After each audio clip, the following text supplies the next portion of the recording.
ಗಂಟೆಗಳಲ್ಲಿ ಪ್ರಕರಣ ದಾಖಲಿಸಿ ಶಾಸಕರಾದ ಶ್ರೀ ಜಿ ಜನಾರ್ದನ ರೆಡ್ಡಿಯವರ ಖಡಕ್ ಸೂಚನೆ. ಜೆಜೆಎಂ ಕಾಮಗಾರಿ ಕಳಪೆ ಕ್ರಮಕ್ಕೆ ತಾಕೀತು. ಶಾಸಕರ ಅಧ್ಯಕ್ಷತೆಯಲ್ಲಿ ಕೆಡಿಪಿ ಸಭೆ.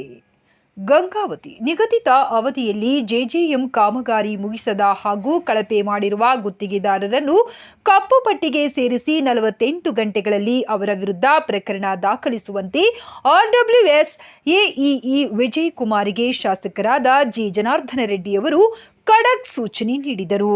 ನಗರದ ತಾಲೂಕು ಪಂಚಾಯತ್ ಮಂಥನ ಸಭಾಂಗಣದಲ್ಲಿ ಶನಿವಾರ ಆಯೋಜಿಸಿದ್ದ ಕೆಡಿಬಿ ಸಭೆಯಲ್ಲಿ ಮಾತನಾಡಿದರು. ಗಂಗಾವತಿ ವಿಧಾನಸಭಾ ಕ್ಷೇತ್ರ ವ್ಯಾಪ್ತಿಯ ಹಳ್ಳಿಗಳಲ್ಲಿ ಜೆಜೆಎಂ ಕಾಮಗಾರಿ ಕಳಪೆ ಆರೋಪಗಳಿದ್ದು, ಇದಕ್ಕೆ ಕಾರಣರಾಗಿರುವ ಎಲ್ಲ ಗುತ್ತಿಗೆದಾರರನ್ನು ಕಪ್ಪು ಪಟ್ಟಿಗೆ ಸೇರಿಸಬೇಕು. ಈ ಹಿಂದಿನ ಸಭೆಯಲ್ಲಿ ಕಾಮಗಾರಿ ಪೂರ್ಣಗೊಳಿಸಲು ಗಡುವು ನೀಡಿದರೂ ಕಾಮಗಾರಿ ಪೂರ್ಣಗೊಳಿಸಿಲ್ಲ. ಹೀಗಾಗಿ ಅವರ ವಿರುದ್ಧ ಕೂಡಲೇ ಕ್ರಮ ಜರುಗಿಸುವಂತೆ ಖಡಕ್ ಆಗಿ ಸೂಚನೆ ನೀಡಿದರು. ನೀರಾವರಿ ಇಲಾಖೆ ಜಾಗ ಗುರುತಿಸಲು 15 ದಿನ ಗಡುವು. ನಗರಕ್ಕೆ ಹೊಂದಿಕೊಂಡಿರುವ ವಡ್ಡರಹಟ್ಟಿ ಗ್ರಾಮದಲ್ಲಿ ನೀರಾವರಿ ಇಲಾಖೆಗೆ ಸಂಬಂಧಿಸಿದ ಸರ್ಕಾರಿ ಜಮೀನು ಎಷ್ಟಿದೆ, ಈ ಬಗ್ಗೆ ದಾಖಲೆಗಳು ಇವೆಯಾ ಎಂದು ನೀರಾವರಿ ಇಲಾಖೆ ಅಧಿಕಾರಿಗಳನ್ನು ಶಾಸಕರಾದ ಜಿ ಜನಾರ್ದನ ರೆಡ್ಡಿ ಅವರು ಪ್ರಶ್ನಿಸಿದರು. ನಮ್ಮ ಇಲಾಖೆ ಜಾಗ ಎಷ್ಟಿದೆ ಎಂಬುದು ಮಾಹಿತಿ ಇಲ್ಲ, ದಾಖಲೆಗಳೂ ಇಲ್ಲ, ದಾಖಲೆಗಳನ್ನು ಕಲೆ ಹಾಕಲಾಗುವುದು ಸರ್ ಎಂದು ನೀರಾವರಿ ಇಲಾಖೆ ಅಧಿಕಾರಿಗಳು ಉತ್ತರಿಸುವ ಕೆಲಸ ಮಾಡಿದರು. ಇದಕ್ಕೆ ಶಾಸಕರು ಮಾತನಾಡಿ, ಅಂಜನಾದ್ರಿ ಇರುವುದರಿಂದ ಗಂಗಾವತಿ ದೊಡ್ಡ ನಗರವಾಗಿ ಬೆಳೆಯಲಿದೆ, ಜನಸಂಖ್ಯೆಯೂ ಹೆಚ್ಚಳವಾಗಲಿದೆ.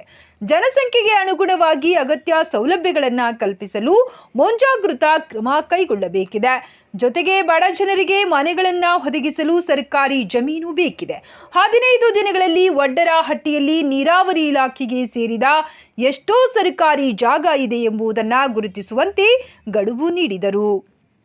ಸಮಾಜ ಕಲ್ಯಾಣ ಇಲಾಖೆ ತಾಲೂಕು ಅಧಿಕಾರಿಗಳಾದ ಶರಣಪ್ಪ ಅವರು ಮಾತನಾಡಿ, ಹಾಸ್ಟೆಲ್ಗಳಿಗೆ ಬೇಡಿಕೆ ಹೆಚ್ಚುತ್ತಿದ್ದು, ನಗರದಲ್ಲಿ ವಿದ್ಯಾಭ್ಯಾಸಕ್ಕಾಗಿ ವಿದ್ಯಾರ್ಥಿಗಳು ಬರುತ್ತಿದ್ದಾರೆ. ಬೇರೆ ಜಿಲ್ಲೆಗಳಿಂದಲೂ ಮಕ್ಕಳು ಇಲ್ಲಿಗೆ ಬರುತ್ತಿದ್ದಾರೆ. ಬಾಡಿಗೆ ಕಟ್ಟಡದಲ್ಲಿ ಹಾಸ್ಟೆಲ್ಗಳು ನಡೆಯುತ್ತಿರುವುದರಿಂದ ನಿರೀಕ್ಷೆಗೆ ತಕ್ಕಂತೆ ಅವರಿಗೆ ಸೌಲಭ್ಯಗಳನ್ನು ಕಲ್ಪಿಸಲು ಸಾಧ್ಯವಾಗುತ್ತಿಲ್ಲ ಎಂದು ಸಭೆ ಗಮನಕ್ಕೆ ತಂದರು. ಇದಕ್ಕೆ ಪ್ರತಿಕ್ರಿಯಿಸಿದ ಶಾಸಕರು, ಸ್ಥಳಾವಕಾಶ ಇದ್ದರೆ ಹೇಳಿ, ಕೆಕೆಆರ್ಡಿಬಿ ಅನುದಾನ ನೀಡಲಾಗುವುದು. ಜೊತೆಗೆ ಹೆಚ್ಚಿನ ಕೊಠಡಿಗಳ ನಿರ್ಮಾಣ ಮಾಡಿಕೊಡಲಾಗುವುದು. ಸಾಯಿನಗರದಲ್ಲಿ ಸಮಾಜ ಕಲ್ಯಾಣ ಇಲಾಖೆ ಜಾಗ ಒತ್ತುವರಿಯಾಗಿದ್ದು, ಈ ಬಗ್ಗೆ ಸರ್ವೆ ಇಲಾಖೆ ಅಧಿಕಾರಿಗಳು ಸರ್ವೆ ಮಾಡಿ ಹದ್ದುಬಸ್ತು ಮಾಡಿ ತ್ವರಿತವಾಗಿ ವರದಿ ಸಲ್ಲಿಸುವಂತೆ ಸೂಚಿಸಿದರು. ಅರಣ್ಯ ಇಲಾಖೆಯವರು ಅವೈಜ್ಞಾನಿಕವಾಗಿ ಚಿಕ್ಕದಾದ ರಸ್ತೆಗಳ ಬದಿಗಳಲ್ಲಿ ನೆಡತೋಪು ಕಾಮಗಾರಿ ಕೈಗೊಳ್ಳುತ್ತಾರೆ. ರಸ್ತೆಗಳು ಅಭಿವೃದ್ಧಿಗೊಂಡಾಗ ಮರಗಳು ನಾಶವಾಗುತ್ತವೆ. ಹೀಗಾಗಿ ರಸ್ತೆ ಪಕ್ಕದ ರೈತರ ಮನವೊಲಿಸಿ ಸಸಿಗಳನ್ನು ನೆಡುವ ಕೆಲಸ ಆಗಬೇಕು. ನಗರದ ಸಾಲುಮರದ ತಿಮ್ಮಕ್ಕ ಟ್ರೀ ಪಾರ್ಕ್ ಬಳಿ ಇರುವ ಕೆರೆ ಅಭಿವೃದ್ಧಿಗೆ ನಗರ ಯೋಜನೆ ಪ್ರಾಧಿಕಾರದಿಂದ 3 ಕೋಟಿ ರೂಪಾಯಿ ಅನುದಾನ ನೀಡಲಾಗುವುದು. ಅಭಿವೃದ್ಧಿಗೆ ಪ್ರಸ್ತಾವನೆ ಸಲ್ಲಿಸುವಂತೆ ಅಧಿಕಾರಿಗಳಿಗೆ ಶಾಸಕರು ಸೂಚಿಸಿದರು.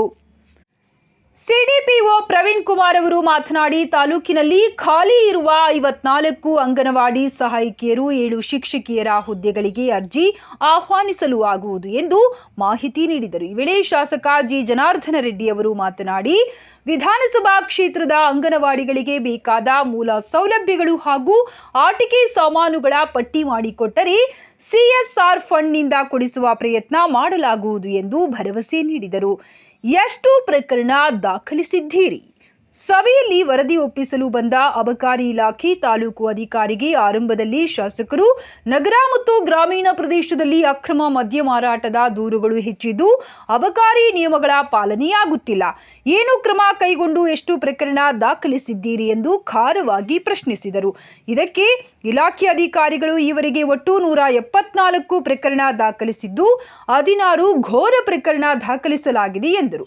ಬರೀ ಪ್ರಕರಣ ದಾಖಲಿಸಿದರೆ ಸಾಲದು, ನಿಯಮ ಉಲ್ಲಂಘಿಸುವವರು ಹಾಗೂ ಅನಧಿಕೃತ ಮದ್ಯ ಮಾರಾಟ ಮಾಡುವವರ ವಿರುದ್ಧ ಕೂಡಲೇ ಕ್ರಮ ಕೈಗೊಳ್ಳುವಂತೆ ಶಾಸಕರು ಸೂಚನೆ ನೀಡಿದರು.